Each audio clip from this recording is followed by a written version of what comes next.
Messieurs et mesdames, bonsoir. Le président de la République, Issoufou Mahamadou, a regagné Niamey cet après-midi en provenance de Tawa. Le chef de l'État a été accueilli à sa descente d'avion par le Premier ministre Brigitte Raffini.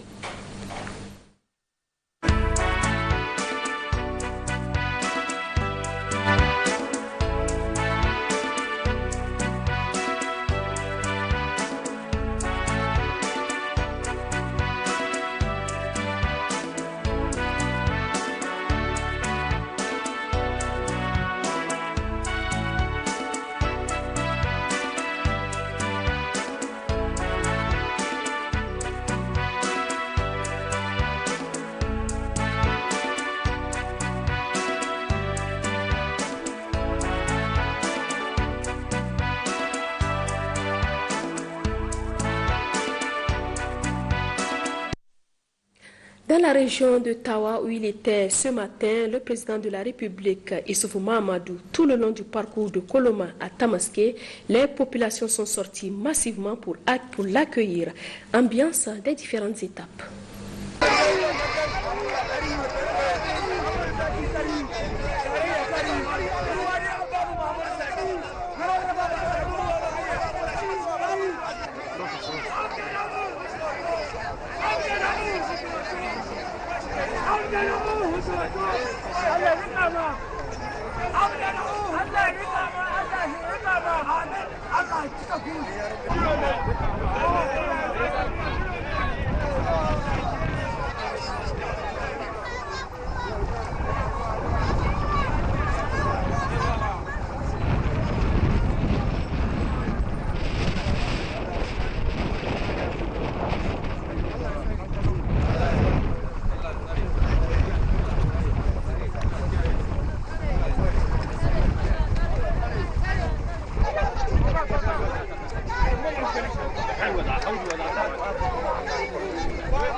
الله شهادة كانوا الله شباك ولا لا دفتانا أسكت رد متعلنين نقول الله سيأتي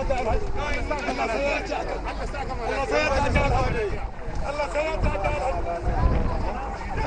سيأتي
chef de l'État, le ministre Mamadou, qui honore aujourd'hui la population de Tabaski, de ses environs. Et le président Salomon qui a applaudi.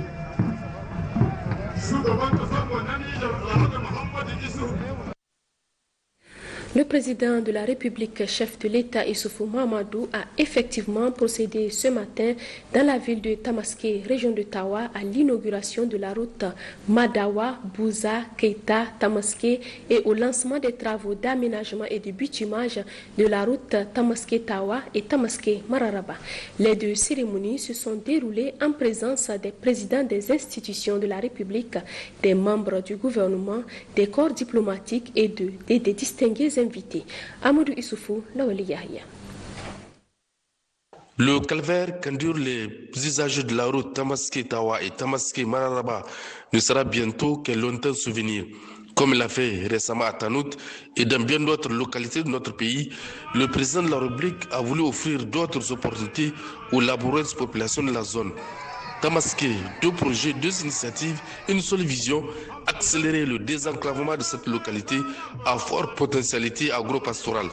Ce qui explique aisément la ferveur populaire, la mobilisation tout azimut des habitants. Notre région a connu 2 événements d'une inestimable importance, indiqué le secrétaire général du gouvernorat, Ibrahim Moukou, des réalisations qui s'enchaînent au bénéfice des populations.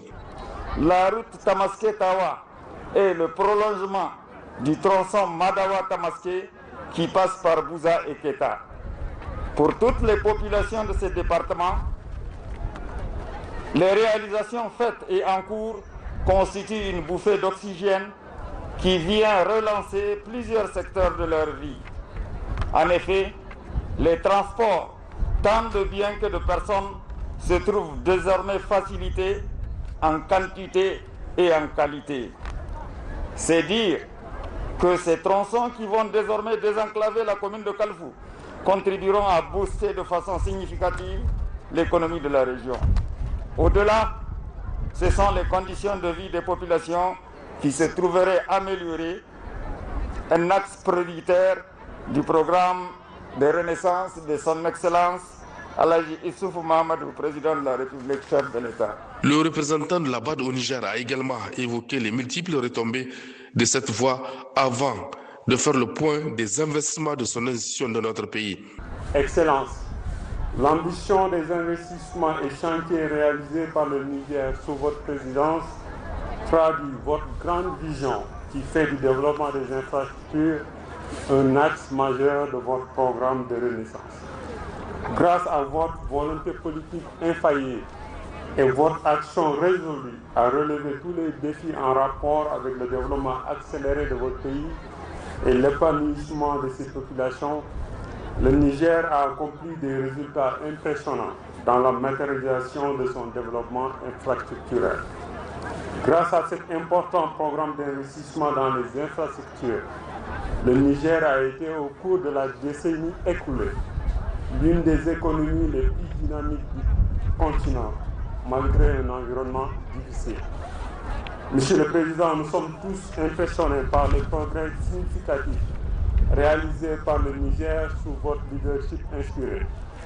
Nous sommes également convaincus que le peuple nigérien et tout particulièrement les populations de Tawa et de Tamaské reconnaîtront et salueront la réussite de vos actions de développement et votre détermination totale à tenir vos promesses. Vous nous permettrez de nous répéter ici encore, Excellence, votre détermination de bâtisseur infatigable, portée par une capacité à traduire dans la réalité votre vision ambitieuse pour le Niger et à tenir vos engagements resteront une référence sur le continent. Désenclavement, échanges commerciaux, amélioration des conditions de vie des populations, le ministre de l'équipement par intérim a rappelé l'esprit managérial du président Issoufou Mahamadou. Cette route longue de 65 km, dont 35 km sur l'axe Tamaské-Tawa et 30 km sur l'axe Tamaské-Mararaba, est constituée d'une chaussée revêtue bicouche avec une largeur de 7 mètres à ras campagne, 8 mètres à la traversée des agglomérations et des accotements revêtus de 1,5 m de chaque côté. Outre la réalisation d'une route bitumée moderne, des infrastructures socio-économiques connexes vont être mises à la disposition des populations.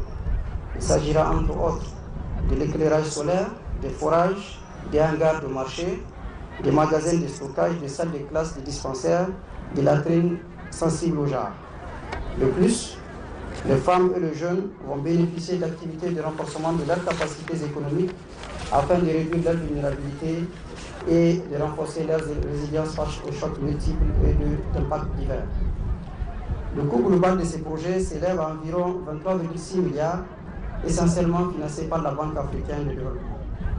C'est le lieu de souligner que la Banque africaine de développement n'est pas à sa première intervention dans le domaine routier de la région de Tawa. En effet, le tronçon non-bitumé Tamaské-Mararaba fait partie de la route Madawa-Tawa qui avait bénéficié déjà du financement de la banque dans le cadre du projet de route hybride Akoro et Madawa-Tawa. Cela témoigne d'un appui constant et consistant de la Banque africaine de développement au secteur du transport. Excellence, Monsieur le Président de la République, la série des actes que vous posez dans le cadre de ces projets matérialise la mise en œuvre de l'axe 6 du programme de renaissance qui concerne le développement des infrastructures énergétiques et des communications.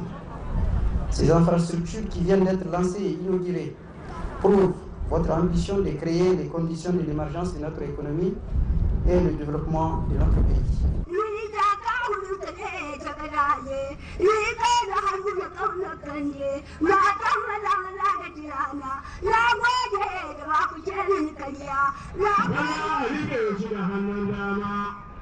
Tamaské, bastion des grands lutteurs à l'image du regretté Harouna Abdou, occasion pour organiser un mini-tournoi à l'intention des invités conviés pour la circonstance.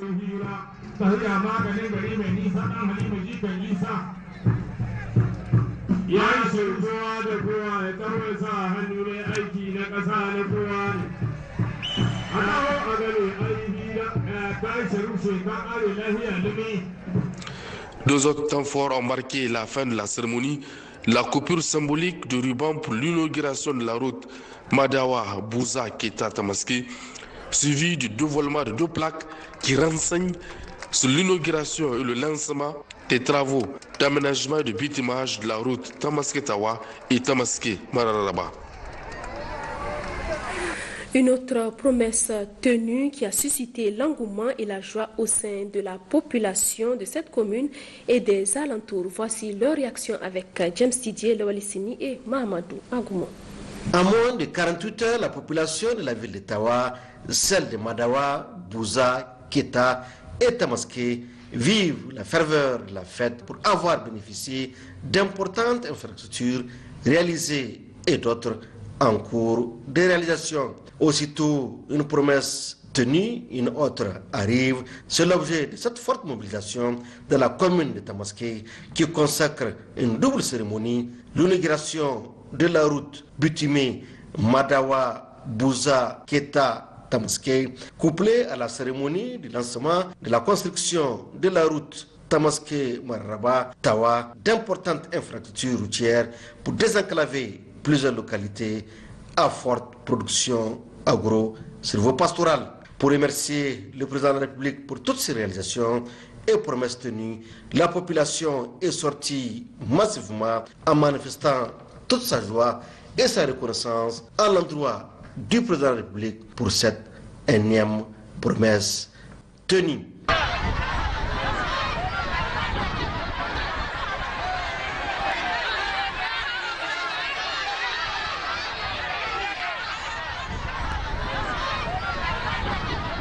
Cette piste-là, elle est en or pour nous. C'est vraiment la population. Vous ne pouvez même pas montrer combien la population est contente. Elle est vraiment satisfaite. Et elle remercie vraiment Mamadou Issou pour ce joyeux cadeau. Là où la route passe, le développement suit. Vraiment, c'est ça.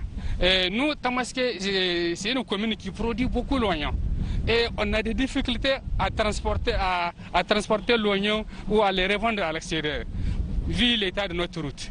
Mais depuis que le président, son Excellence Aladji Mamadou Issoufou a eu à réaliser le tronçon Madawa, Bouza, Keta, Tamaské, c'est un ouf de soulagement pour la population de Tamaské. Et c'est vraiment un sentiment de plaisir pour tout natif de ce département et de la région de Tawa. Parce que ça fait longtemps que c'était un calvaire. Alhamdulillah, aujourd'hui, c'est presque fini. Nous sommes devant le lancement par son Excellence, le président Issoufou Mahamadou. Qu'Allah le bénisse.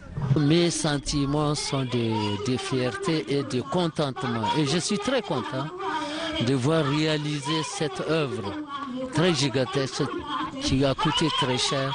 C'est pour féliciter le président de l'engagement qu'il avait pris et qu'il a réalisé. Ainsi, en ce samedi 20 février 2021, la population de Tamaské environnant fête ce double événement d'une importance capitale qui certainement vont redynamiser les activités socio-économiques par le désenclavement de plusieurs localités à forte production agro-pastorale. Le médiateur de la République, Maître Ali Sirfi Mega, a tenu ce matin à Niamey une rencontre avec plusieurs acteurs politiques et sociaux du pays pour la tenue d'élections apaisées au Niger. Cette rencontre vient clôturer la série de rencontres initiées depuis plusieurs semaines à l'intérieur du pays dans le cadre d'une campagne de sensibilisation sur la paix et la cohésion sociale. Une campagne soutenue par le PNUD et World Vision. Mamoudou Issa Mega et Suleiman Wali. Les représentants des partis politiques de tous bords, chefs coutumiers et leaders religieux, acteurs de la société civile, groupements féminins et associations des jeunes se sont retrouvés pour échanger sur la nécessité de tenir des élections apaisées dans notre pays. À cette occasion, le médiateur de la République, Maître Ali Sirfi Maïga, a adressé un message fort à la population. Demain, 21 février, nous irons non pas pour voter un des deux candidats en liste, mais pour voter la paix, la sérénité, le développement, la stabilité, la croissance, le progrès, la sécurité, le vivre ensemble. Ces éléments impératifs que je viens de citer sont d'abord des valeurs qui font l'État. Tout Nigérien doit comprendre et savoir que ce ne sont pas les autorités élues qui sont censées les fabriquer au profit des citoyens. Au contraire, c'est aux citoyens que nous sommes de fabriquer ces valeurs pour notre État, pour notre nation et pour nous-mêmes. En effet, mesdames et messieurs, chers participants, l'acteur principal de demain, c'est le citoyen électeur. De son civisme et de son sens de l'État dépendra la crédibilité du scrutin, la vitalité de notre démocratie. De son comportement dépendra l'avenir immédiat de notre pays, de notre nation. Demain, c'est donc une journée pour la célébration et la magnificence de toutes les valeurs fondamentales, l'amour, le pardon, la paix, la compréhension mutuelle, la sérénité, la cohésion sociale, la liberté et la justice. À partir de cette célébration, nous irons vers une haute consécration, celle d'un grand label en démocratie contemporaine en Afrique. En effet, pour la première fois dans notre histoire sociopolitique, un président démocratiquement élu va passer la main à un autre, désigné selon les mêmes termes et procédures. Le secrétaire général du gouvernorat de Niamey, Zurkaleni Maïga, a fortement apprécié cette initiative. Il a, au nom des plus hautes autorités nigériennes, remercié Maître Ali Sirfi Maïga pour son rôle de rassembleur. Au Niger, cette première transition démocratique voulue et prônée par le président de la République, Issoufou Mahamadou, a été fortement appréciée. Un des motifs du médiateur de la République pour veiller conformément à son rôle à la cohésion sociale et l'unité nationale en cette période. Suite de cette édition, avec cette déclaration conjointe pour une élection apaisée au Niger des observateurs au second tour du scrutin présidentiel du 21 février prochain. L'Union africaine, la Communauté économique des États de l'Afrique de l'Ouest, CEDEAO, l'Union européenne et les Nations unies renouvellent leurs félicitations au peuple du Niger pour la tenue des scrutins des 13 et 27 décembre 2020 et appellent les institutions nationales, les parties prenantes, la société civile, les forces vives et de façon plus spécifique les femmes et les jeunes qui ont massivement participé aux précédentes consultations à s'engager de bonne foi en vue d'un scrutin présidentiel apaisé le 21 février prochain. En effet, le 30 janvier 2021, la Cour constitutionnelle du Niger a validé les résultats du double scrutin du 27 décembre 2020. Ainsi, la Cour a déclaré le candidat du parti au pouvoir, le PNDS Taria Bazoum Mohamed, premier avec 39,30%. Il est suivi par le candidat du RDR Tchengi Mahaman Ousmane avec 16,98%. Par ces résultats, la Cour constitutionnelle a confirmé les candidats Bazoum Mohamed et Mahaman Ousmane qualifiés pour le second tour prévu le 21 février prochain. La campagne a débuté depuis le dimanche 31 janvier 2021. À quelques jours de la tenue du scrutin, nous rappelons aux parties prenantes au processus électoral de maintenir leur attitude responsable et constructive afin de renforcer la cohésion sociale et préserver la paix. Nous encourageons les parties prenantes à éviter tout acte qui viserait à empêcher l'électeur d'opérer un choix éclairé et indépendant indépendant lors du scrutin du dimanche 21 février 2021. Nous encourageons les parties prenantes en cas de désaccord avec les résultats de la CENI, seule institution habilitée à diffuser les compilations des voix, à recourir aux voies légales par la saisine des juridictions compétentes conformément à la Constitution et aux lois du Niger. Nous exhortons le peuple nigérien qui a démontré lors du premier tour son attachement aux valeurs démocratiques à maintenir la même dynamique pour le second tour de l'élection présidentielle du 21 février prochain. Et justement, par rapport à ces élections, nous avons sur ce plateau M. Nassirou Bako Arifari, chef des observateurs de la communauté des États sahélo-sahariens SENSAD pour l'élection présidentielle deuxième tour de demain. Monsieur le chef des observateurs de la SENSAD, bonsoir. Bonsoir, madame la journaliste. Avec votre permission, je voudrais peut-être ôter mon... Je rappelle, M. Nassirou Bako Arifari, que vous êtes professeur de sociologie politique, ancien ministre des Affaires étrangères du Bénin et artisan de l'élaboration et de l'adoption de la Charte africaine de la démocratie, des élections et de la gouvernance. Monsieur le chef des observateurs de la CENI, quel est le sens de votre présence au Niger? Je vous remercie, madame la journaliste, pour l'opportunité que vous m'offrez de dire quelques mots dans le cadre de l'organisation du second tour de l'élection présidentielle au Niger. Nous sommes, comme vous l'avez dit, le chef de la mission des observateurs de la communauté des États sahélo-sahariens, donc la SENSAD.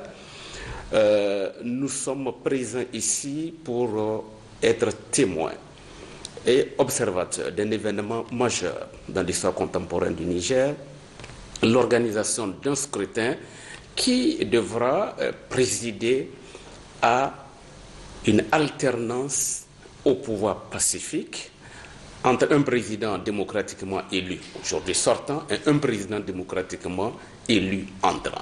Je pense que c'est un événement majeur et que le peuple nigérien donne par le comportement qu'il a eu jusque-là et par l'attitude que le président Mamadou Issifo a eue, malgré tous les appels, je dirais, à l'organisation, à un troisième mandat. Et on sait dans la sous-région à quel point cela a créé des problèmes dans les pays. Je pense que le président a respecté la constitution de son pays, a respecté la parole donnée. Et je pense que c'est un modèle que nous devons suivre et c'est un vrai panafricanisme que nous saluons. L'autre aspect de notre présence ici, c'est que dans le cadre de la SENSAD, vous savez, la SENSAD est une organisation qui a toujours accompagné la CENI dans l'organisation donc des scrutins, appui en termes de formation, appui en matériel, appui aussi en termes d'outils comme le code de bonne conduite pour les partis politiques, pour les médias, appui aussi en ce qui concerne, si vous voulez, le déploiement d'observateurs, mais aussi de correspondants nationaux, plus d'une centaine, déployés sur le terrain, sur l'ensemble de 8 régions, notamment dans des régions jusqu'à Bilma et etc. Donc nous sommes venus être témoins, observateurs de cet événement et donc majeur dans la vie politique donc, du Niger. Justement, en tant que témoin, que pensez-vous de l'organisation technique de ces élections par la CENI, du comportement des partis politiques et des électeurs depuis le premier tour?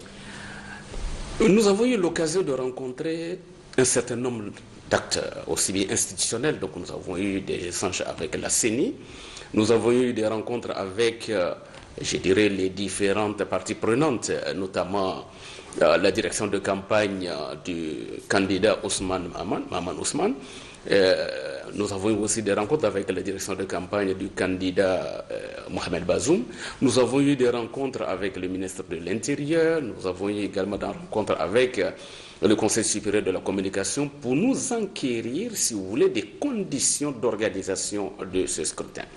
Ce que nous pouvons retenir, c'est que techniquement, la CENI nous a rassurés et nous avons pu vérifier avec aussi bien l'opposition que, disons, le pouvoir, le candidat de pouvoir en place, que partout les dispositions ont été prises, le matériel électoral est en place, les différents animateurs de bureaux de vote, donc les agents électoraux, ont été formés et déployés et chacun des candidats a pu désigner, sur les 26 000 bureaux de vote environ qu'il existe, chacun des candidats a désigné 13 000 présidents de bureaux de vote, 13 000 secrétaires de bureaux de vote, et chacun des candidats a un représentant, un délégué dans chacun des bureaux de vote. Donc, en termes d'équité, d'équilibre dans l'organisation de ce scrutin, nous pourrons nous réjouir. Et puis, la CENI qui, au premier tour, était, je dirais, incomplète au niveau national, aujourd'hui, c'est une CENI inclusive, comprenant l'ensemble des parties prenantes, y compris l'opposition, donc qui s'est fait représenter. Nous pensons qu'aujourd'hui, les conditions techniques, politiques, institutionnelles sont réunies pour que le scrutin transparent, sincère, puisse être organisé demain 21 février 2021 ici au Niger. Avez-vous un message particulier à l'occasion de ce deuxième tour? Le message particulier, peut-être, c'est de lancer un appel à l'ensemble. D'abord, saluer la maturité du peuple nigérien, la maturité de la classe politique nigérienne, qui a organisé une campagne électorale de second tour sans incident majeur, en dehors de quelques choses, etc., sans incident majeur, et reconnu aussi bien par le candidat du pouvoir que par la direction de campagne donc, de l'opposition. Ça, c'est un élément fondamental. Cet esprit qui a présidé à l'organisation de la campagne électorale, nous souhaiterions que demain, le jour du scrutin, ce même esprit de tolérance, de compréhension, de vigilance de part et d'autre puisse être maintenu pour que le scrutin se déroule dans la paix et la stabilité. En plus, nous avons deux candidats qui savent ce que État veut dire. C'est-à-dire, c'est un ancien président de la République, Maman Ousmane, et un ancien, je dirais, ministre de l'Intérieur, ministre des Affaires étrangères, député et consort, donc Mohamed Bazoum, qui sont là. Ils savent ce que paix, stabilité, sécurité signifie pour le développement d'un pays, pour un État. Je pense qu'ils sauront, à travers leur message, à travers les exhortations que vous donnez et les consignes, dire à leurs militants de part et d'autre, la consigne, c'est la paix, c'est le bon comportement citoyen, c'est attendre que les résultats soient proclamés. Je voudrais donc inviter les différents candidats à éviter toute précipitation, d'autoproclamation, vainqueur ou échoué. Je pense que les crises post-électorales proviennent souvent de ce type de précipitation. Il y a des organes dédiés, des institutions compétentes pour proclamer les résultats. Nous souhaiterions que les différents acteurs respectent les instructions, la loi, et de telle manière, le Niger sortira encore grandi et sera célébré au plan continental comme un modèle de démocratie que beaucoup de pays aimeraient bien suivre. Voilà ce que je voulais dire. Monsieur le ministre, je vous remercie. Je vous remercie, Madame la journaliste. Demain, 21 février 2021, les Nigériens iront aux urnes pour l'élection présidentielle deuxième tour. Une de nos équipes de reportage s'est intéressée à la validité du bulletin de vote. Comment faire pour accomplir son devoir de citoyenneté? Quelles sont les erreurs à ne pas commettre pour que le bulletin soit validé? Éléments de réponse dans ce reportage signé Abdelkarim Mombormou et Suleiman Boubacar. L'avènement du bulletin unique introduit de nouvelles exigences auprès des électeurs. Ils doivent apprendre à faire de nouveaux gestes en identifiant la photo de leur candidat et apposer leur empreinte dans la case correspondant à leur choix. Néanmoins, les élections du premier tour ont enregistré un gros pourcentage du bulletin nul, un aspect qui ne laisse pas indifférent la Commission électorale nationale indépendante CENI. Nous avons examiné surtout la question des bulletins nuls. C'est des citoyens, c'est des électeurs qui sont sortis exercer leur choix, mais très malheureusement, ce n'est pas de choix valide. Et ça s'élève jusqu'à 7,80%. Vous voyez, c'est très lourd. Si on classe les bulletins nuls des élections du 27, et les bulletins nuls auraient dû être classés 4e. Plusieurs recommandations ont été faites et que la CENI est à pied d'œuvre concernant ces scrutins, Inch'Allah, du dimanche 21 février 2021. Nous nous attelions à réduire le maximum possible les taux élevés des bulletins nuls. La petite boîte de l'encre sèche qu'on envoie au niveau des bureaux de vote, ça permet à faire voter 250 personnes. Maintenant, qu'est-ce que nous avons fait? C'est dans très rares des cas qu'on trouve un bureau de vote au plafond des 500 prévus par le code électoral. Vous avez vu, pour doubler la vigilance, nous avons envoyé au niveau de chaque bureau de vote 2 boîtes d'encre sèche.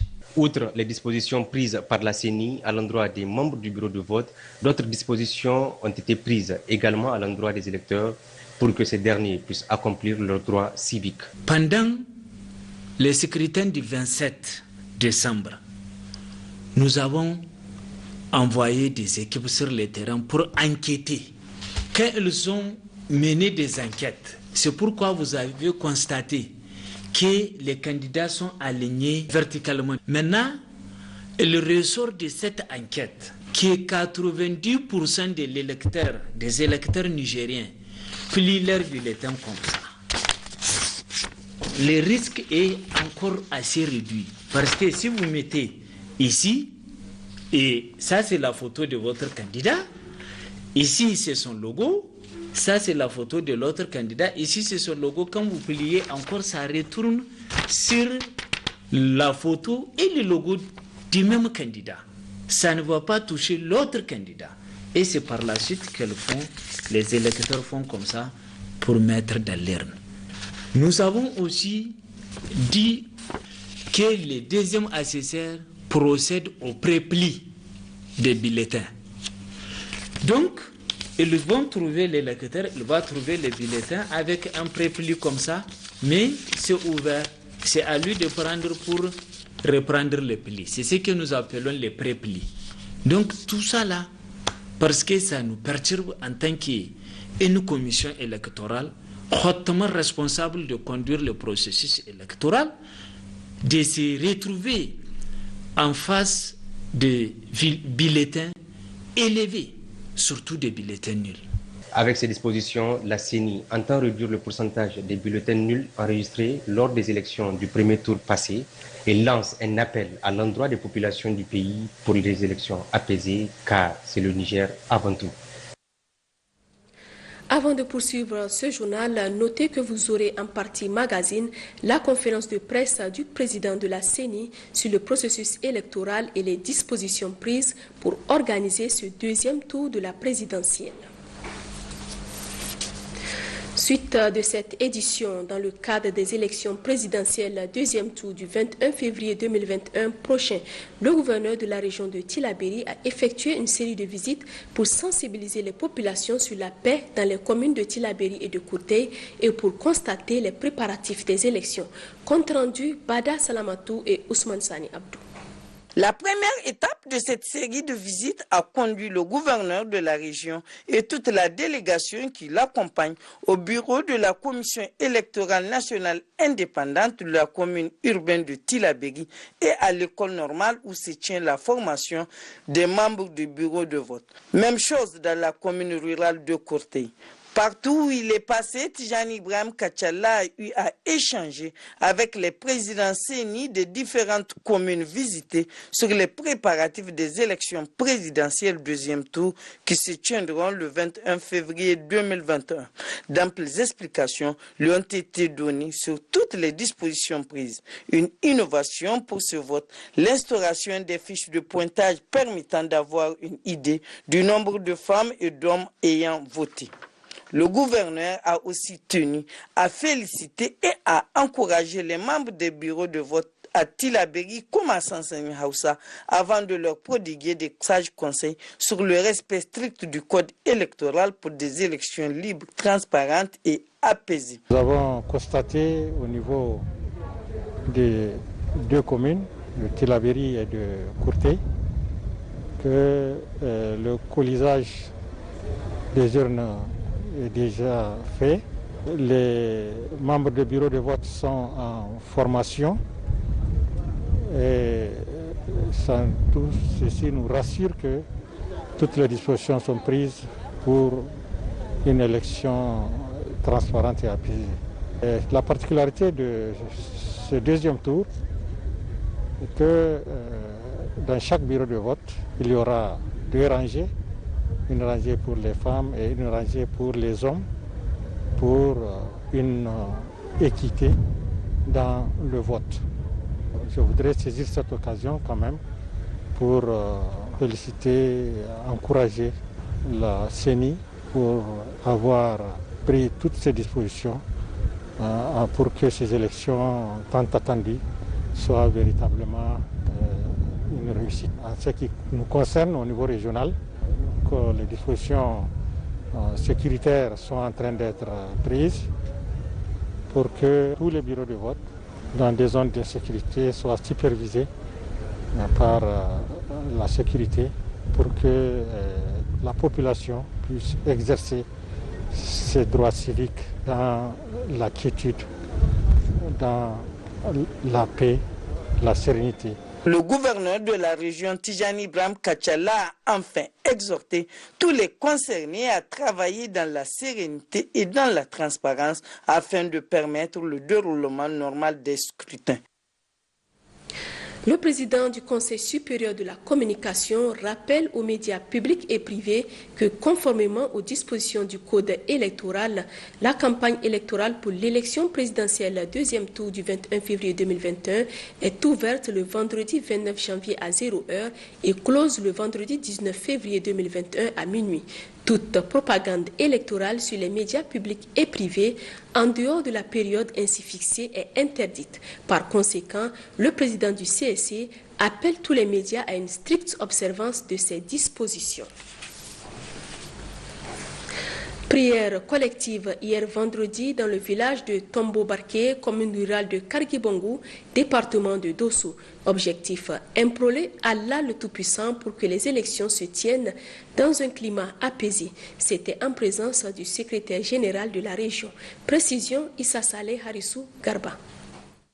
Cette prière collective, couplée à la prière ordinaire de tous les vendredis dans le village de Tombombarké, dans la commune rurale de Kargibangou, département de Dosso, a un double objectif: implorer le bon Dieu pour une tenue des élections présidentielles deuxième tour prochaine apaisée dans notre pays, puis prier Allah le Tout-Puissant à descendre la paix, la culture sociale et un hivernage fécond sur le Niger. Nous avons demandé à tous les marabouts et à l'ensemble de la communauté de prier pour le Niger, de prier pour les FDS du Niger qui assurent jour et nuit la tranquillité, la paix et la défense du territoire national.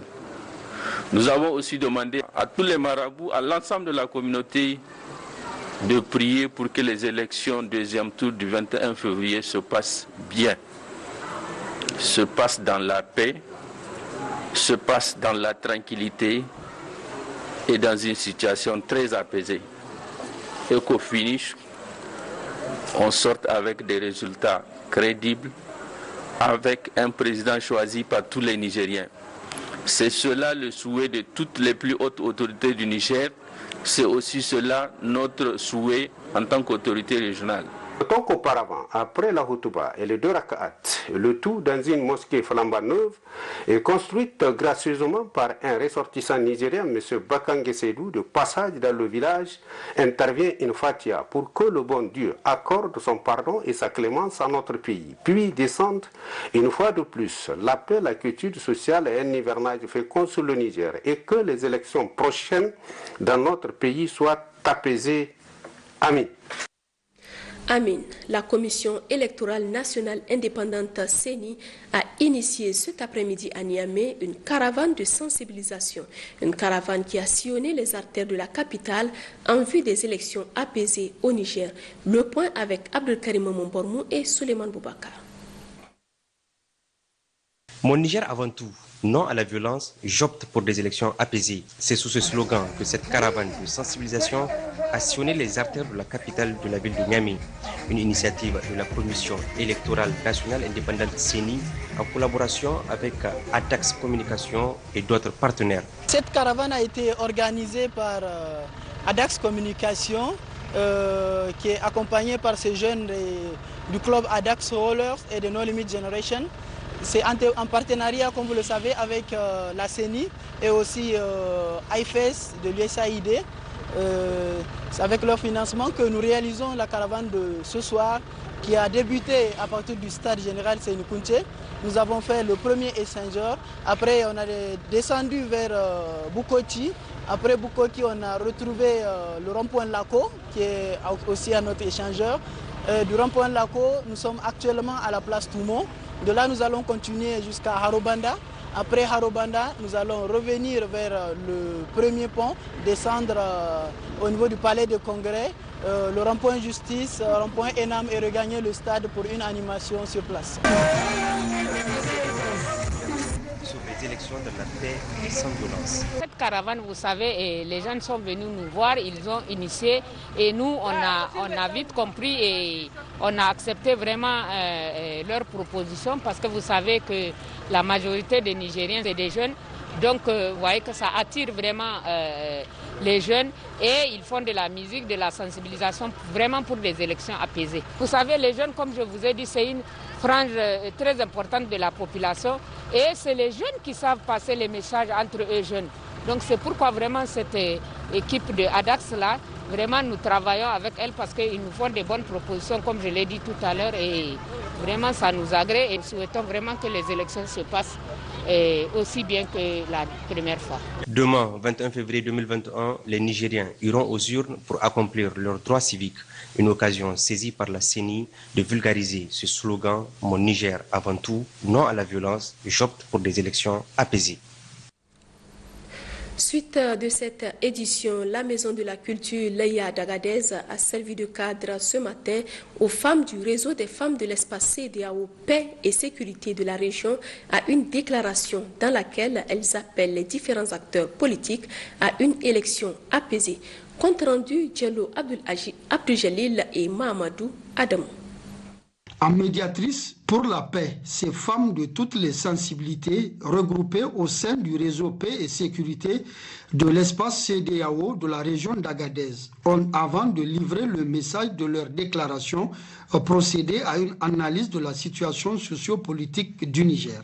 Considérant que les périodes électorales en Afrique en général et au Niger en particulier sont souvent source de conflits du fait du comportement de certains acteurs, considérant que les jeunes constituent souvent la cible privilégiée des fauteurs de troubles, considérant que les femmes et les enfants sont les premières victimes en cas de conflit, consciente que certains agissements pourraient constituer un danger pour notre pays en cette veille des élections présidentielles du deuxième tour. Après avoir établi cette série de constats, les femmes du réseau paix et sécurité de l'espace CEDEAO de la région d'Agadez lancent ce vibrant appel.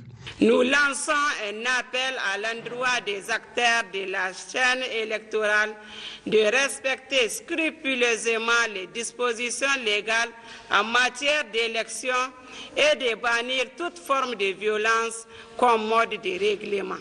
À poursuivre la concertation et le dialogue en vue des élections apaisées.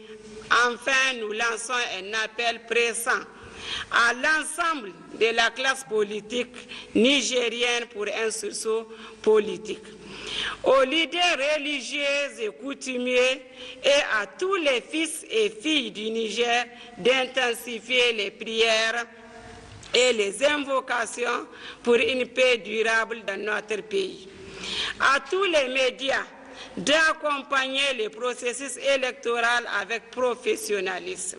Les médiatrices de la paix de l'espace CEDEAO de l'Aïr ont aussi réaffirmé leur engagement à se mobiliser afin de transcender les divergences et cultiver l'unité nationale et la paix si chère au Niger. Dans la région de Dosso, les femmes de l'espace CEDEAO du réseau Paix et Sécurité, en partenariat avec le PNUD, ont rendu publique une déclaration pour l'élection présidentielle deuxième tour apaisée. Salamatou Adamou, Moussa Namewa. Nous, femmes du réseau Paix et Sécurité de l'espace CEDEAO, Antenne de Dosso, grande médiatrice pour la paix, adressons nos sincères remerciements aux partenaires PNUD et Madame Bana Fatimata, présidente du réseau, d'avoir initié cette activité. Profondément préoccupé par la situation sécuritaire et socio-politique qui prévaut actuellement dans notre pays, faisons la déclaration suivante. Considérons que le Niger est un État de droit, une république une et indivisible. Considérons que les périodes électorales en Afrique sont souvent source de conflits et du fait du comportement de certains acteurs. Consciente que certains agissements pourraient constituer un danger pour notre pays en cette veille des élections présidentielles deuxième tour, nous nous engageons résolument pour une forte mobilisation à travers des séances de sensibilisation des femmes et des jeunes afin de préserver la cohésion sociale pour notre cher pays, le Niger. Nous demandons aux acteurs de la chaîne électorale de respecter scrupuleusement des dispositions légales en matière d'élection et de bannir à toute forme de violence comme mode de règlement. Nous les encourageons à poursuivre la concertation et le dialogue en vue des élections apaisées. Enfin, nous lançons un appel pressant à l'ensemble de la classe politique nigérienne pour un sursaut patriotique, aux leaders religieuses et coutumiers et à tous les fils et les filles du Niger d'intensifier les prières et les invocations pour une paix durable dans notre pays. À tous les médias d'accompagner le processus électoral professionnalisme. Vive la paix et la sécurité, vive le Niger pour des élections apaisées. Les femmes, bien qu'elles représentent une couche vulnérable de la société, jouent un rôle important pour le maintien de la paix et la prévention des conflits. Seules les femmes, pas de paix durable. C'est pourquoi elles apportent leur contribution pour atteindre l'objectif unique qui est l'organisation des élections apaisées. À Tillabéri, le Centre d'études économiques et sociales de l'Afrique de l'Ouest, pôle régional Niger-CESAO, avec l'appui du consortium WANEP, a organisé cet après-midi un meeting de sensibilisation sur la paix, la cohésion sociale pour des élections apaisées. Précision Ousmane Sani Abdou et Adine Al-Galas. Les Nigériens sont appelés demain 21 février 2021 à voter en second tour le futur président de notre pays. Le Niger s'apprête ainsi à vivre pour la première fois de son histoire une transition politique pour cette élection de ce 21 février 2021.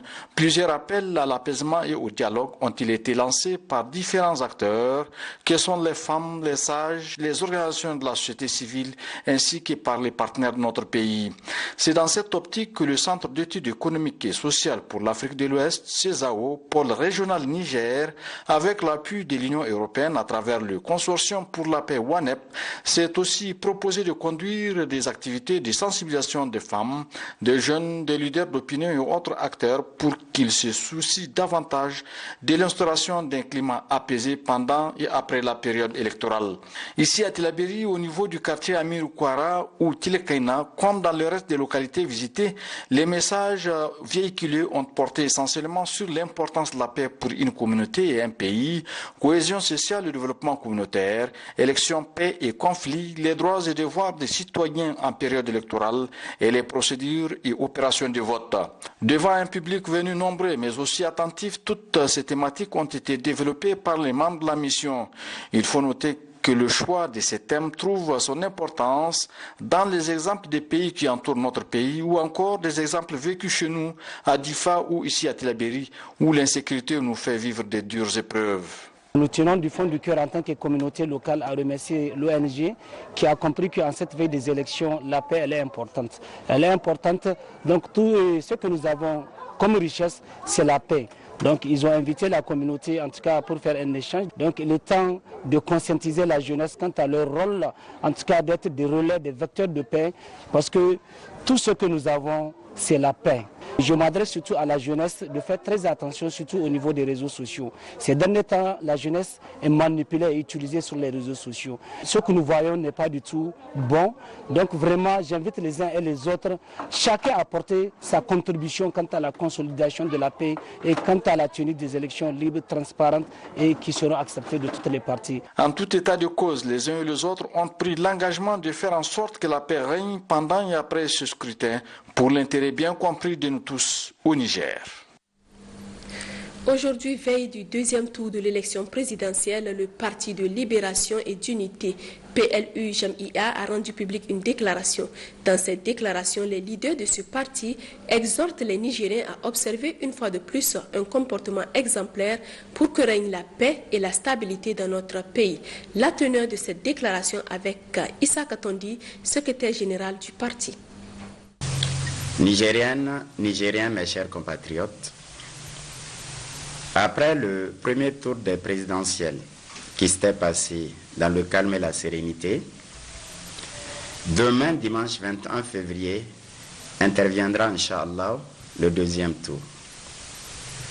À cet effet, le PLU invite toutes les Nigériennes et tous les Nigériens à sortir massivement pour accomplir leur devoir civique dans le calme et la quiétude. Nigériens, Nigériens, nul n'est besoin de rappeler que la paix, le travail, la fraternité et l'unité nationale constituent la base du développement d'un pays. Nous devrons tous œuvrer pour faire régner alors la paix et la stabilité dans notre très cher pays. Pour cela, nous invitons la Commission nationale indépendante, la CENI, à organiser des élections libres, transparentes et apaisées. Et que ces élections soient la première alternance démocratique historique dans notre pays.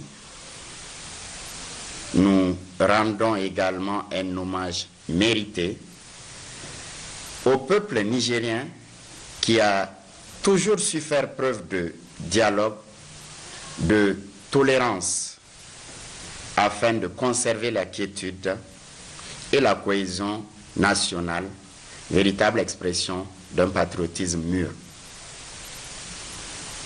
Ces élections ne doivent en aucun cas nous diviser, car, après tout, le Niger reste et demeure. Nous prions également Dieu le Tout-Puissant, dans sa clémence, sa miséricorde, que la paix et la stabilité demeurent éternellement dans notre pays. Que les âmes des soldats tombés sur le champ de bataille et de nos compatriotes tués dans ces attaques terroristes reposent en paix et qu'Allah leur accorde le repos éternel. Que Dieu bénisse le Niger et son peuple. Vive la démocratie. Vive le Niger. Je vous remercie. La coalition pour l'observation citoyenne des élections au Niger, COSEN, a rendu publique une déclaration relative au processus préélectoral. La COSEN, à travers cette déclaration, félicite la CENI et les équipes d'observateurs dans le cadre de ces élections. Elle appelle l'ensemble de la population et toutes les parties prenantes à œuvrer pour le bon déroulement du scrutin du 21 février prochain. Pascal Sessou-Gauthier est à côté au Glaçon. Cette déclaration de la coalition pour l'observation citoyenne des élections du Niger est la réponse aux activités menées par cette dernière lors du processus électoral du 27 décembre dernier, financé entièrement par l'Union européenne au regard des différentes missions menées par la COSEN à travers les observateurs qu'elle a dépêchés. C'est une satisfaction qui en découle en grande partie dans les 8 régions du pays. Le premier facteur est sans conteste le retour de l'opposition dans les différentes instances de la CENI au lendemain du scrutin du 27 décembre 2020. Outre l'inclusivité du processus, la présence de l'opposition offre une garantie supplémentaire à même de dissiper un tant soit peu les soupçons de manipulation autour de l'organisation et de la conduite du processus électoral. Plusieurs facteurs ont contribué à l'instauration d'un climat serein selon la COSEN afin d'avoir des élections libres, transparentes et surtout apaisées. La campagne électorale pour le second tour du scrutin présidentiel s'est globalement déroulée dans le calme et sans accrochage interpartisan majeur. Les différentes équipes de campagne ont pu jouir de leur droit d'aller et de venir afin de porter le message de leurs candidats aux électrices et aux électeurs. Toutes les recommandations faites par cette structure non gouvernementale lors du premier tour des présidentielles ont été prises en compte par les autorités en charge de ces scrutins prévus le 21 février prochain. La coalition pour l'observation citoyenne des élections au Niger félicite et invite la population à assumer pleinement leurs devoirs civiques dans le respect de la loi et à préserver l'ordre et la quiétude. À Zender, lancement hier après-midi à Myria de la journée de mobilisation sociale pour des élections pacifiques et l'engagement des citoyens en faveur d'un vote conscient et responsable au Niger. Cette cérémonie est organisée par l'ONG SOS Civisme Niger avec le soutien de l'Union européenne. Aritrosa Lawali Ousseini. Initiée et mise en œuvre par l'organisation non gouvernementale nigérienne, l'ONG SOS Civisme Niger a pour objectif de contribuer à la promotion d'un processus électoral inclusif, transparent et pacifique au Niger, favoriser la participation active et éclairée notamment des femmes et des jeunes au processus électoral 2020-2021. C'est ainsi, hier après-midi, la Maison des jeunes et de la culture de Myria a servi de cadre d'une journée de mobilisation sociale couplée à la compétition de lutte traditionnelle qui a opposé 4 meilleurs lutteurs, tous de la catégorie champion national. Après l'ouverture de cette cérémonie, le coordinateur de SOS Civisme Niger a livré un message. Comme vous le savez, le peuple nigérien souverain ira, Inch'Allah, à l'élection présidentielle deuxième tour le 21 février 2021. Comme pour les élections législatives et présidentielles premier tour, l'ONG SOS Civisme organise encore une journée de mobilisation sociale couplée à une compétition de lutte traditionnelle à Myria pour passer des messages en faveur des élections transparentes, inclusives et apaisées sur l'ensemble du territoire national.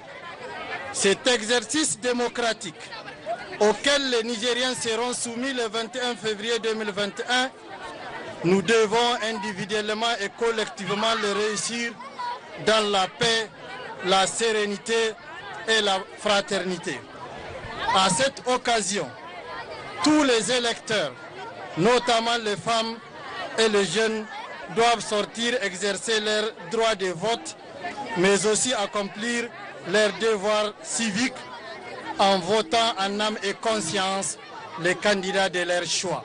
Par la suite, plusieurs orateurs ont pris la parole pour donner un cachet particulier à cette organisation initiée par l'ONG SOS Civisme Niger.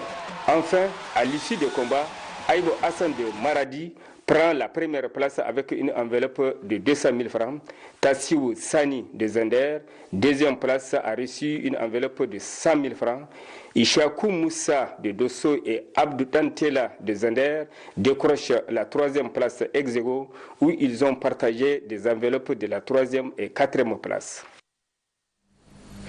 Changement de registre. Le gouverneur de la région de Tillabéri, Ibrahim Kachalla, a présidé ce matin dans la salle de réunion du gouvernorat une rencontre d'échange avec les partenaires au développement suite à la première réponse d'urgence après l'attaque de Zaroum Darey et de Choma Bongo par des bandits armés. Détail, Bada Salamatou et Ousmane Sani Abdou. Dans le point des activités réalisées par rapport aux réponses d'urgence apportées par les partenaires suite à l'attaque barbare de Tchomobongo et de Zaroum Darey dans le département de Walam perpétrée par des bandits armés sans foi ni loi et voir avec les différents acteurs comment amener la quiétude sociale dans la dite zone. Tel est l'objectif visé à travers cette rencontre qui a regroupé autour du gouverneur Tijani Ibrahim Kachala, autorités administratives, forces de défense et de sécurité, partenaires techniques et financiers et autres acteurs. Il faut préciser que cette attaque a occasionné le déplacement d'à peu près 12 000 personnes.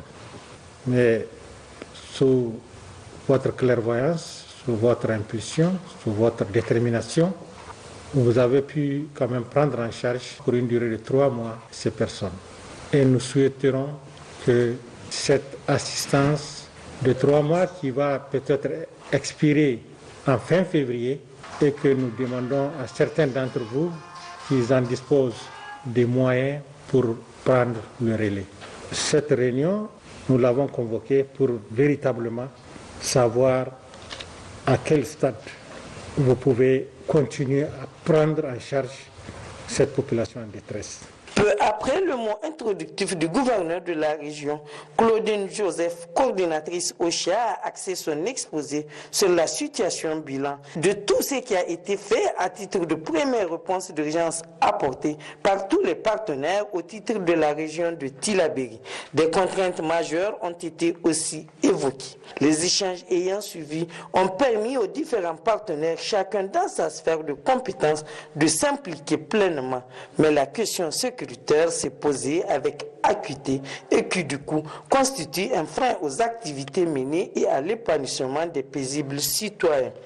Des contraintes relevées, le gouverneur de la région a rassuré ces derniers que des mesures ont été déjà prises. Tijani Ibrahim Kachala a réitéré au nom du gouvernement et du peuple nigérien toute sa reconnaissance et sa gratitude aux partenaires qui accompagnent l'État du Niger dans la recherche du mieux-être des populations, surtout vulnérables, avant de leur demander une fois de plus leur prompte réaction afin que l'objectif poursuivi soit atteint. Cette rencontre a aussi permis de faire le point de la maladie à coronavirus dans la région qui fait d'ailleurs ressortir une situation relativement calme.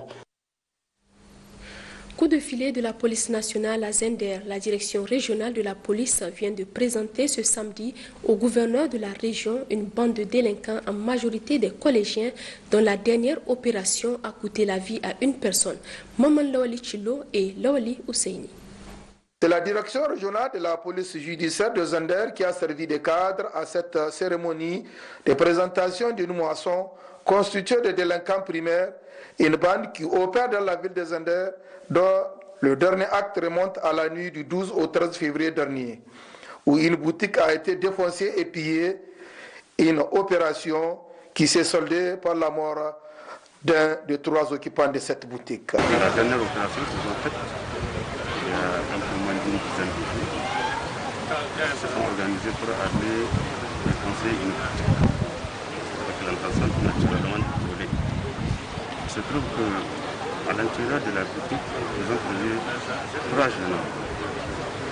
Et l'un d'eux a beaucoup réagi vivement et l'ont poignardé à mort. Ils ont tenté de fuir.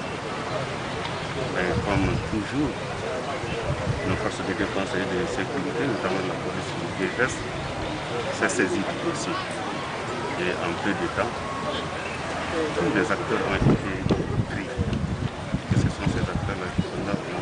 Il n'y a que 2 complices qui continuent à courir. Mais de toutes les façons, nous les aurons. Ce qui est très inquiétant, c'est de constater que c'est des élèves de 6e à la 3e.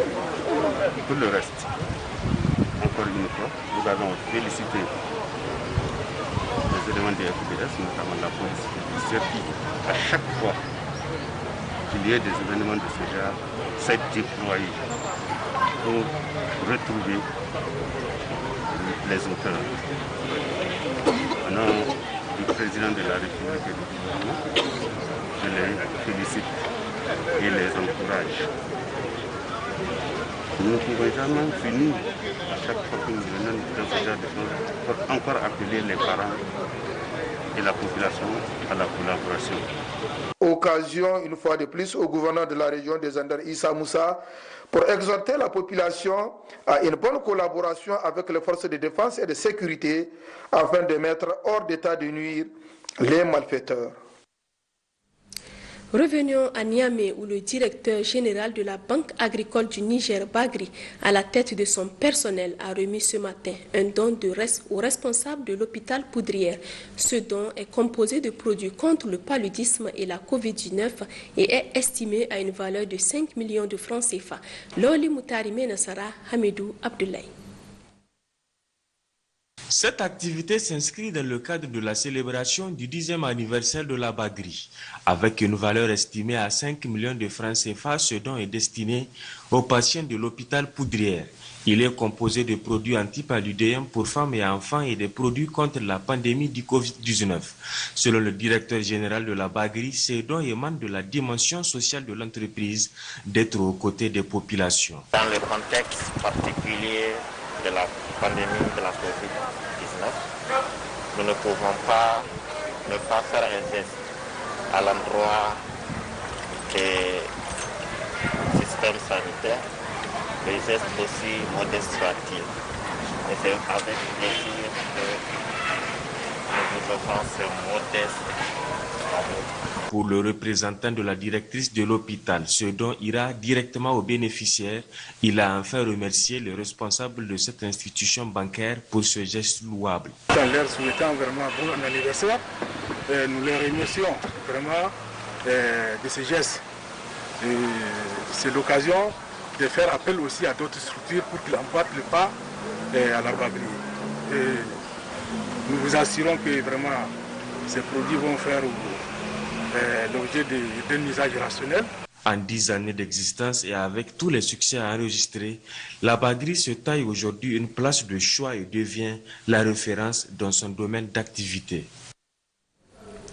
À Agadez, l'école primaire d'Aganamet vient de bénéficier d'un bloc de 3 salles de classe équipées. Ce don a été offert par le groupe Jekoba. C'est le secrétaire général de la région qui a officiellement reçu le don. Moussa Efalei et Bachir Harouna pour le point. D'une valeur de 15 millions de francs CFA, cette infrastructure scolaire composée d'un bloc de 3 salles de classe équipées répond parfaitement aux attentes des autorités de la 7e République. Le groupe Jekoba, un des partenaires œuvrant dans le domaine de l'éducation, a bien voulu doter l'école primaire d'Agamanet 8 d'Agadez de cette infrastructure disposant même d'une salle de classe préscolaire décorée avec des tables bancs pour élèves. J'exprime en tout cas notre entière satisfaction parce que Jekoba a été vraiment sollicité par la communauté scolaire et vraiment cet élan de solidarité à l'endroit de la communauté scolaire de la ville d'Agadez, elle est venue à point nommé puisque c'est une école qui a certaines infrastructures, mais le plus que Jekoba a amené, en tout cas ça rentre dans le cadre en tout cas du programme en tout cas de l'État du Niger, puisque ces classes, quand vous le constatez, elles respectent scrupuleusement les normes environnementales. Quand vous regardez, c'est vraiment des classes de 63 mètres carrés. Respecte aussi la politique du ministère de l'enseignement primaire qui est celle d'adosser les jardins d'enfants aux écoles primaires. Là, vous avez une classe de jardin d'enfants et de l'autre côté, vous avez des classes de système traditionnel. Le groupe Jekoba n'est pas à sa première action de bienfaisance dans la commune urbaine d'Agadez. Sentiment de joie et d'accomplissement. Là, nous avons 3 salles de classe et c'est des salles de classe équipées. Le coût est estimé à plus de 15 millions de francs CFA. Bon, je tenais aussi à mentionner les autres actions sociales que nous menons, notamment dans la commune d'Agadez et la région d'Agadez. Donc nous avons déjà sur le plan de la santé, il y a le centre mère et enfants que nous accompagnons. Donc on leur fait une dotation de entre 500 et 1000 litres de gasoil par mois pour leur groupe électrogène. En prenant la parole, le secrétaire général du gouverneur d'Agadez a mis à profit cette cérémonie de réception pour remercier et encourager vivement le groupe Jekoba pour cette action qui va sans nul doute contribuer à l'amélioration des conditions d'apprentissage des élèves. Alhaji Tahir Adam s'est félicité des plusieurs actions sociétales exécutées par le groupe Jekoba à Agadez. Cette réalisation des infrastructures scolaires, a-t-il dit, cadre parfaitement avec le programme de renaissance des autorités autorités de la 7e République. Une visite guidée de ces joyaux flambant neufs et la remise des cadeaux aux responsables de l'entreprise Jocoba a marqué la fin de cette importante cérémonie. D'Agadez, rendons-nous à Difa où le centre hospitalier régional a été doté en équipement. En effet, le programme de développement de l'agriculture familiale PRODAF a offert un important don de matériel sanitaire à ce centre. C'est le gouverneur de la région qui a officiellement reçu le don. Amadou Hassan et Hassan Abdou nous en disent plus. C'est l'enceinte du gouvernement de Difa qui a servi de cadre à la tenue de cette cérémonie qui consacre ainsi la remise officielle d'un important lot de matériel médical offert par le programme de développement de l'agriculture familiale PRODAF au profit de la région de Difa. Ainsi, cet appui d'une valeur de 33 millions de francs CFA entre dans le cadre de la contribution du ministère de l'Agriculture au plan de riposte initié par le gouvernement nigérien dans la lutte contre le Covid-19. Constitué comme suit, 100 lunettes, 50 masques faciaux, 5 concentrateurs, 2 moniteurs, 5 nébulisateurs, 50 thermoflash, 50 gants en vrac, 500 bavettes, 100 tabliers, 100 couvre-chefs, 250 gels aseptiques, 300 savons liquides et 300 cartons de savon, 100 paires de bottes. Ce qui va nous permettre en tout cas de renforcer le centre de prise en charge du CHR. Vous savez, dans le cadre de la lutte contre cette pandémie, l'État et ses partenaires ont fait beaucoup d'efforts. En réceptionnant ce dont le gouverneur de la région de Difa, Issa Lamine, a indiqué que ce matériel renforcera sans nul doute les dispositifs sanitaires déjà existants de prise en charge des cas de cette pandémie au centre hospitalier régional de Difa. Le faible taux des cas peut s'expliquer par l'efficacité des mesures prises dans la prévention. Donc tous ces dispositifs qui contribuent à prendre en charge les cas et à aussi faire la prévention vont renforcer les dispositifs déjà existants. Donc au nom des populations de la région, nous adressons tous nos remerciements et toutes nos félicitations à l'équipe de PRODAF et au ministère de l'Agriculture. Le gouverneur a enfin rassuré les généreux donateurs que ce matériel acquis à grands frais sera utilisé à bon escient. À Zender, les activités du programme de prise en charge et de protection de l'enfant à base communautaire dans le département de Kanché reprennent. Le programme a été lancé mercredi dernier à Matamé. C'est le préfet du 10 département qui a présidé cette cérémonie. Ali Habou Haruna Ali. Ce programme, chaque enfant a sa place dans une famille et grandit dans un climat d'affection, du respect et de sécurité des SOS Villages d'enfants du Niger dans le département de Kanté, interviendra dans 3 communes, à savoir Kourni, Daouché et Tsaouni, avec chacune 6 villages. L'impact recherché est que les enfants des 18 villages d'intervention du programme jouissent pleinement de leurs droits et vivent dans un environnement scolaire, familial et communautaire protecteur, structuré autour de 4 composantes, à savoir la protection de l'enfant, l'éducation et la formation professionnelle, le renforcement économique, l'agriculture et l'élevage. Il vise également à toucher 21 586 bénéficiaires directs et 24 700 bénéficiaires indirects pour un coût global de 381 494 000 CFA, dont 360 millions de francs comme contribution du bailleur et 21 494 comme contribution en nature et en espèces des communautés bénéficiaires sur une période de 3 ans.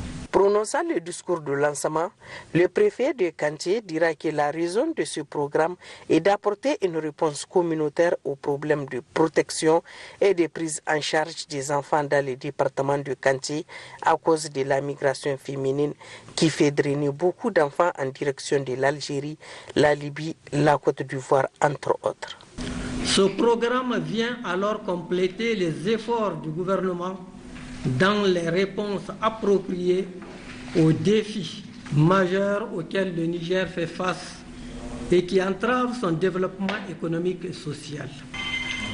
Permettez-moi, au nom de la population bénéficiaire et au nom du gouvernement de la 7e République, de remercier SOS Village d'Enfants Niger pour sa sensibilité aux défis de protection des enfants du département et témoigner également toute notre gratitude à SOS Village d'Enfants, Suisse bailleur de fonds du présent programme. Une présentation du programme de cette organisation, suivie des questions-réponses et des propositions par les participants, ont sanctionné la fin de cette cérémonie de lancement. Le projet d'adaptation au changement climatique a enfin une réalité. Le projet a été lancé hier à Zender au cours d'un atelier organisé par l'ONG internationale Save the Children, projet financé par le ministère des Affaires étrangères du Danemark. Arit Rosa Lawali Ousseini. Renforcer l'adaptation au changement climatique en soutenant les opportunités de revenus résistants au climat et à l'accès à des emplois verts durables, ce projet vise entre autres l'amélioration de la résistance des populations dans la vallée de la Korama. Un projet mis en œuvre par Save the Children en partenariat avec DME dans 5 communes de la région des Zender, notamment Dungu, Koya, Sassoumboum, Gouna, Bandé, et ce pour une durée de 3 ans. Le projet a comme objectif le renforcement des résiliences de la population face aux risques climatiques. Donc nous avons un certain nombre de cibles sur lesquelles il faut mettre l'accès pour pouvoir développer ce qu'on appelle entre griffes des emplois verts. Et c'est notre objectif. Vraiment, et pendant une période donc de 3 ans, il faut développer maintenant et nourrir cet objectif pour pouvoir amener la population qui sont vraiment dans des difficultés par rapport en tout cas à la situation actuelle du changement climatique, pour que cette population soit vraiment résistante et pouvoir vraiment survivre et sortir et renforcer leur résilience pour pouvoir encore créer des emplois verts.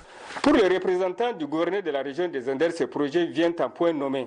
Au vu du contexte de la région des Zender qui fait face de plus en plus aux aléas climatiques qui se traduisent par des inondations, la dégradation du sol, la perte de production, exposant la communauté à l'insécurité alimentaire et nutritionnelle. Ce projet s'inscrit dans le cadre du plan de développement économique et social, PDS, de la stratégie de l'initiative 3N, les Nigériens nourrissent les Nigériens, et de la politique nationale de protection sociale mise en œuvre par les plus hautes autorités de ce pays, à la tête desquelles son Excellence El Hadji Issoufou Mahamadou, président de la République, chef de l'État, et son Excellence El Hadji Brichi Rafini, Premier ministre, chef du gouvernement. Cet atelier organisé par Save the Children a regroupé les maires et les autorités coutumières des différentes communes d'intervention du projet. Les résultats des examens virologiques de ce jour 20 février 2021 se présentent comme suit. 8 cas positifs, dont 2 chez les demandeurs de tests PCR Covid-19 pour voyage et 6 chez les alertes sur 141 tests réalisés à la Covid-19, dont 2 de sexe féminin, 6 de sexe masculin. Ces cas positifs se répartissent comme suit. 2 au niveau de la région de Niamey, 2 au niveau de la région de Dosso, 3 au niveau de la région de Zender, 1 au niveau de la région de Tawa. Aucun décès enregistré ce jour. À ce jour, ce sont 18 967 personnes testées. 4 733 sont déclarées positives à la Covid-19, parmi lesquelles 4 235 guéris, 170 décès, 328 cas actifs, 25 en hospitalisation, dont 0 en réanimation. Le gouvernement attire l'attention des populations sur le fait que le virus circule fortement au niveau communautaire, avec de plus en plus de cas présentant des signes souvent graves. Aussi, le gouvernement invite la population au respect strict de toutes les mesures prises, notamment le port de masque, le lavage des mains à l'eau et au savon et l'utilisation du gel hydroalcoolique doivent être strictement respectés en toutes circonstances. Pour toute information, appelez le 15 ou le 93 59 18 02. Suite de cette édition. Des jeunes regroupés en association ont animé hier nuit une conférence débat à la place AB de l'université Abdou Moumouni de Niamey. À travers cette activité, ce groupe de jeunes veut conscientiser la jeunesse sur les défis actuels et futurs à relever. Loli Moutari Menassara et Abdullah Ali. C'est la 4e fois que ces jeunes se regroupent sur cette même place pour véhiculer et vulgariser à leur pairs le message de l'unité entre Africains.